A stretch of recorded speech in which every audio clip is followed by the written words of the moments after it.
Hey folks, Jeff here at Backcountry. Appreciate y'all stopping by the channel today. Well, today we got a little bit of a different project.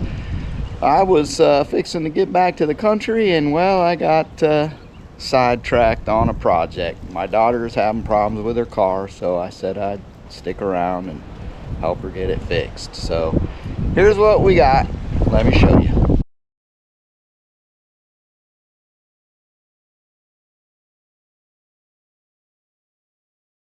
So this is a 2015 Honda CR-V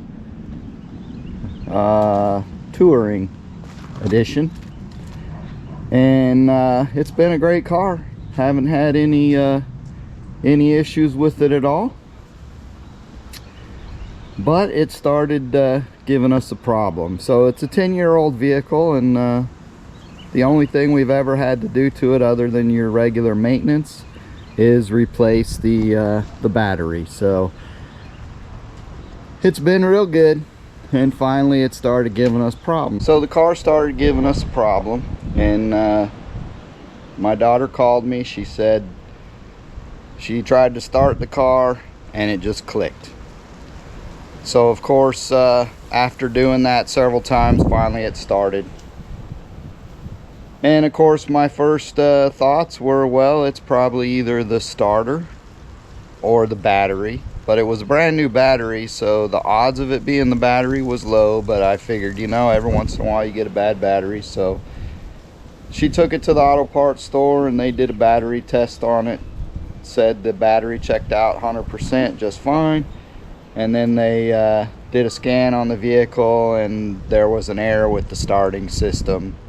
And so, you know, there's only really a couple things it could be. Most likely either the relay or the starter. And you know, the relay is about less than a $20 part. The starter's a few $100s. And unfortunately, my thoughts were immediately it's most likely the starter. And it's been just kind of progressively getting worse. So we started looking for a starter. And of course you can get an aftermarket starter for about I think they start around 60-70 bucks, and I imagine that's just pure Chinese junk. But you know, the truth is the factory starters come out of China too, so I don't know that it matters. But we went ahead and got a Honda one. I actually found one on eBay, out the door tax and everything. I think it was about 180 bucks.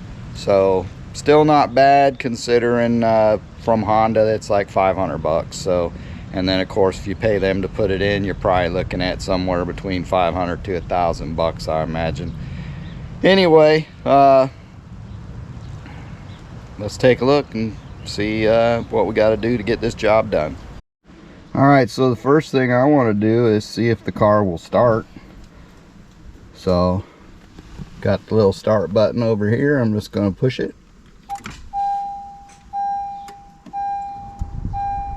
And no, it did not start. It just kind of clicked, and looks like it went into service mode or something, or accessory mode, whatever. So I am pushing the brake, and you can see it does not want to start.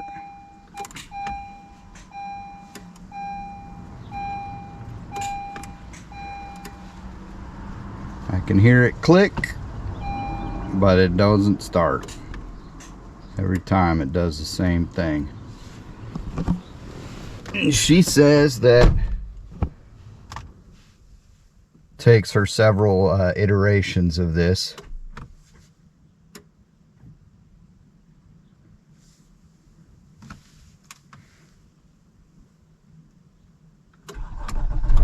And there it goes. So yeah, it took several clicks before it finally started. Says it needs service soon. I'm gonna have to click through all this stuff and see. She's got 78,000 miles on it. So honestly, that's not high mileage. I mean, it's 2015, so literally 10 years old. There you go, oil life 15%. So it's telling her she needs an oil change. There's no other lights or anything, no check engine, nothing like that. So the only symptom we've got is that it just doesn't start. It takes several attempts to get it to start. We know the battery's good, so really that's what it comes down to. It's most likely the starter.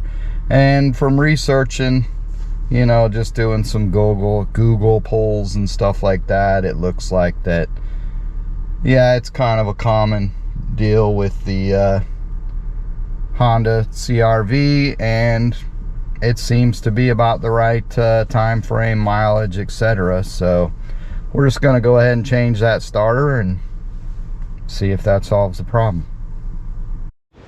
Alright, so the first thing I did, I drove it up on these little ramps, mainly just to get some clearance underneath the vehicle in case I need to get under there. I don't know that I do or I don't, but if I do, I need some clearance. But we're gonna have to pull this tire off on this side in order to get access into where the starter is in the back of the engine. So that's gonna be a little bit of a challenge because I don't know if my jack is tall enough. All my regular tools are at the property, so you know, I'm just kind of using whatever I got here around the house. So we'll have to make do the best we can. The emergency brake is set and we will eventually disconnect the battery, but first I need to get things set up right. So that's where we're starting out. So we've got it jacked up, and this does not look like it's going to be a fun project at all. So coming in from the side, this is the passenger side. We've removed the tire and basically exposed the strut and the underside here a little bit. And this here is the area we've got to work with. So if you look in here, so looking in, you've got this area in here. So really, I mean, literally we're working in this space right here. There's not a lot of space, you know. Coming in back here, you can see, but it's really not able to do anything. If we look in, let's see if we can see. You can see the starter is that right there. So all the way back in there, a little bit of access. This little bar that crosses right here we can take off, give us a little more access, but man, there's not a lot. Looking underneath, you got to come up down there by the exhaust pipe. Not a lot of access there either. So we're going to try to do this with minimal taking stuff off, I guess. Try to minimize the amount we got to dismantle. But that's what we're up against, so let's see if we can get her figured out.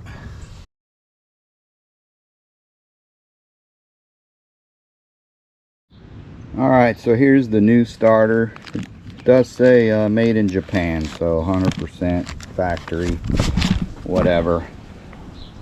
So basically what we've got, this is the main hot lead connect.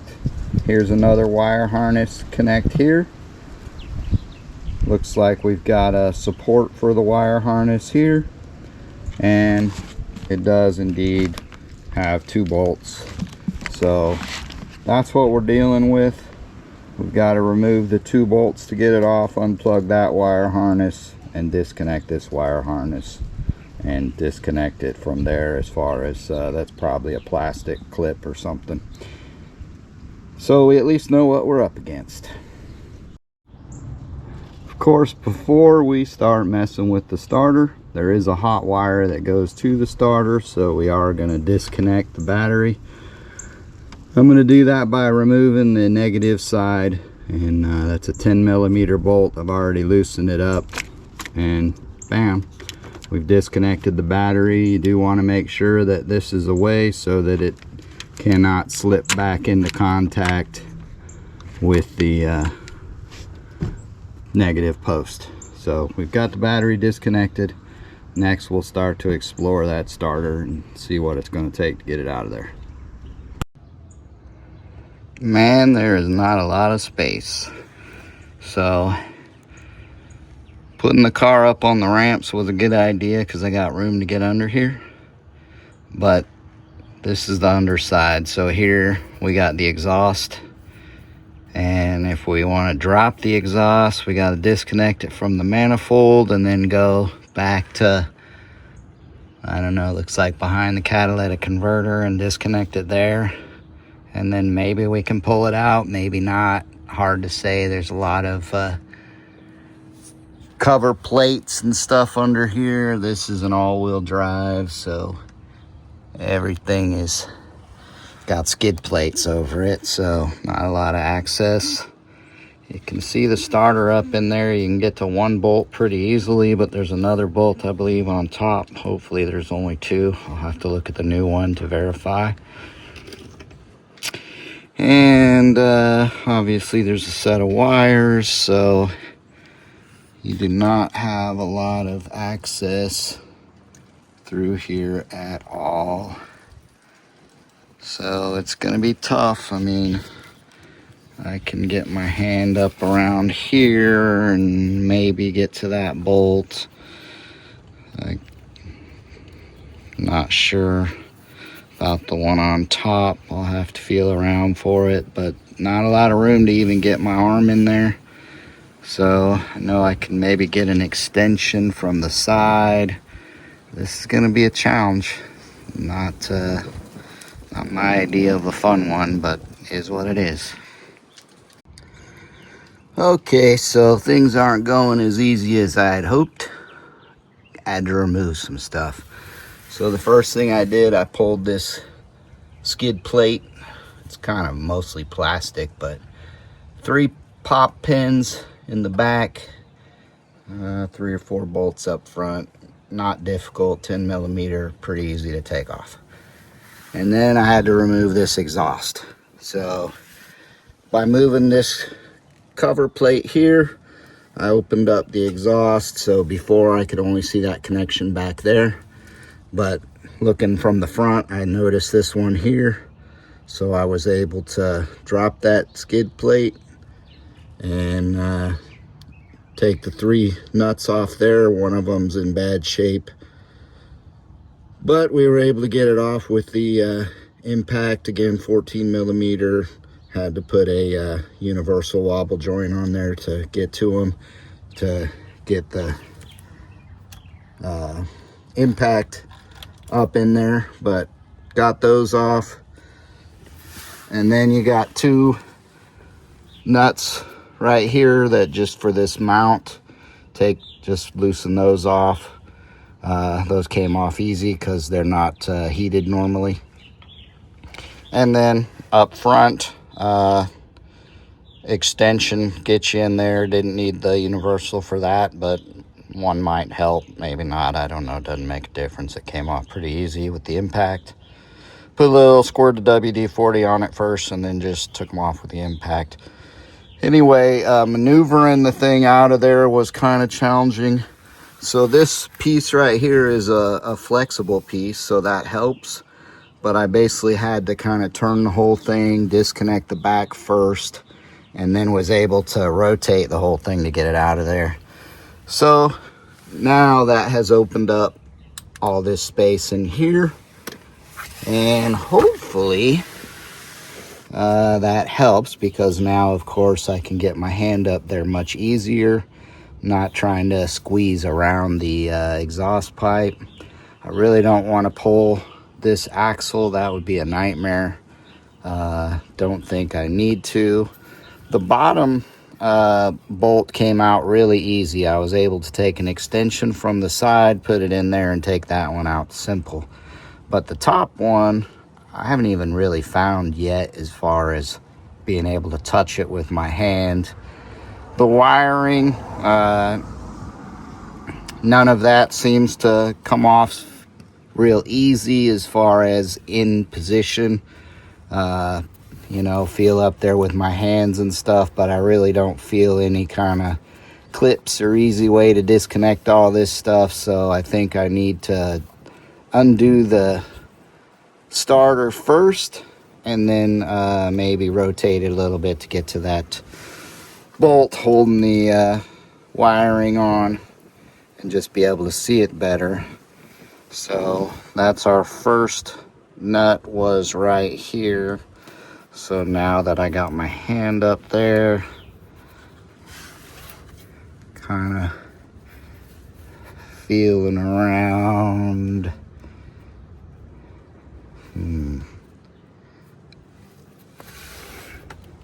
I mean, it should theoretically be right on the other side.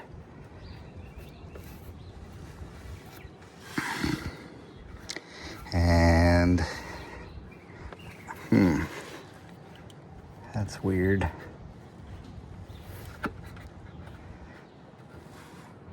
I have to get up there and analyze that a little bit, because I don't feel just a simple bolt, but there is something long there, but I don't know.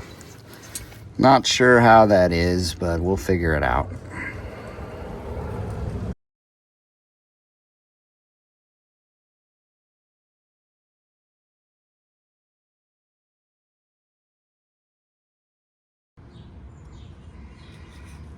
All right, so that long bolt was the secret. We've got it all undone as far as the bolts, but now we got to get this wire harness off, and it's a little bit of a challenge because it's on that back clip. So the first thing we're trying to do is pop that back clip off. I'll try to show it to you once I get it off, but it's got like a little latch that you got to pull up on and then pop it off, and it's just not cooperating. So I'm going to take a screwdriver and try to pry it while I lift the little latch up. So let's see how that goes, and I'll try to show it to you after we get it off.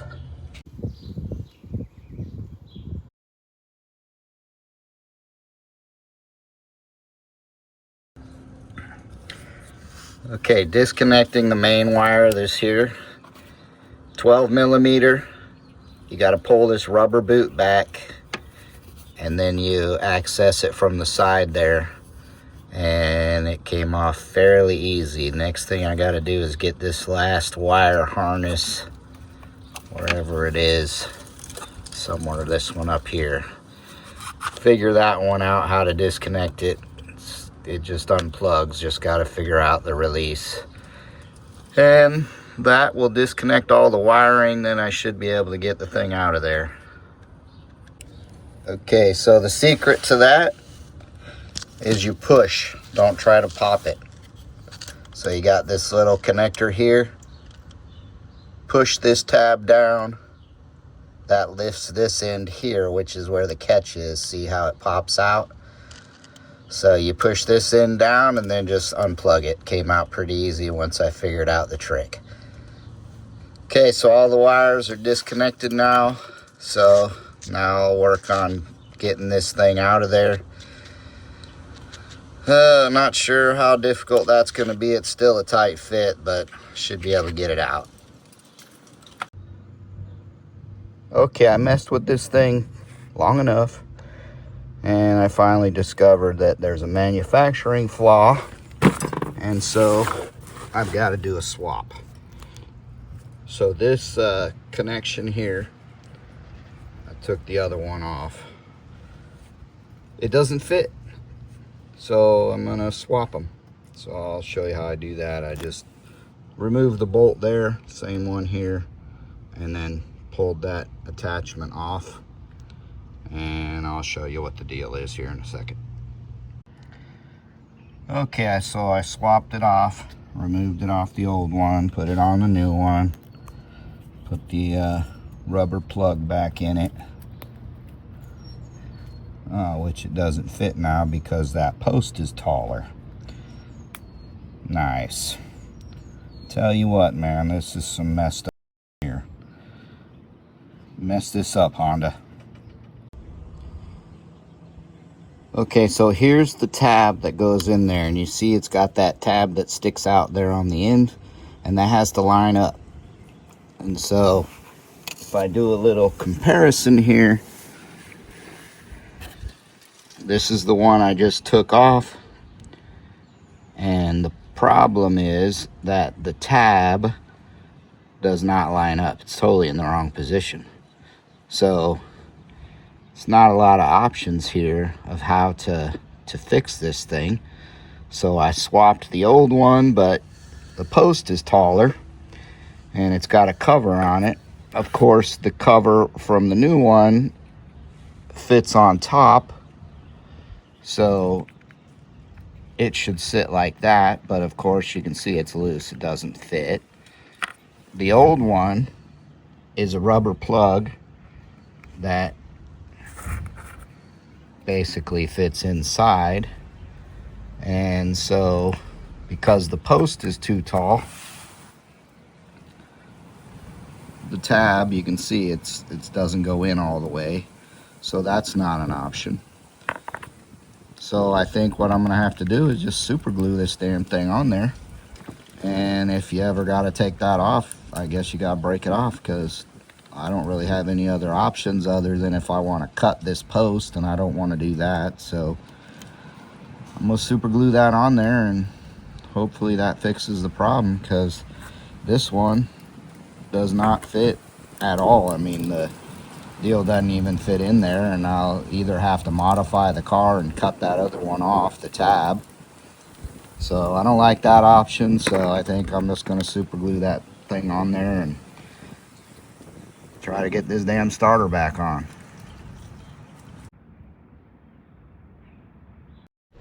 Alright folks, the whole reason for buying factory original is because you would think that, number one, it would be easier, all the parts should just fit together like factory, and number two, it should work better because it's factory quality, not some Chinese aftermarket knockoff, whatever. Typically, I think the Japanese quality of stuff is pretty good, so I don't really know why this one didn't meet the factory spec, and I literally had to change a part from the old one to make it hook up. Once I changed that part, it connected right up and everything went back together relatively easy. Of course, the exhaust pipe, you know, took a little finagling to get it into position, but once I got it in position, everything went back together really easy. So I got it all back together. Let's go start her up and see what she does. Okay, so we're in the car. Push the brake, push the start button. Bam, starts right up. No hesitation, no clicks, no nothing bad.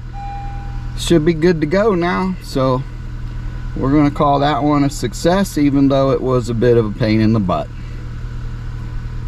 Well, that's going to wrap another one up, folks. As always, appreciate you watching our videos and supporting our channel. If you haven't done so already, don't forget to like, subscribe, do all that stuff. Click that notification bell. And real soon, I'll be returning to the property. I think I just about got everything done. Going to take a few days to get loaded up and head back to the property and get to some work there. So hopefully you'll join us on those videos as well as we work to start producing videos again. So thank y'all, take care, God bless, and we'll see you on the next one.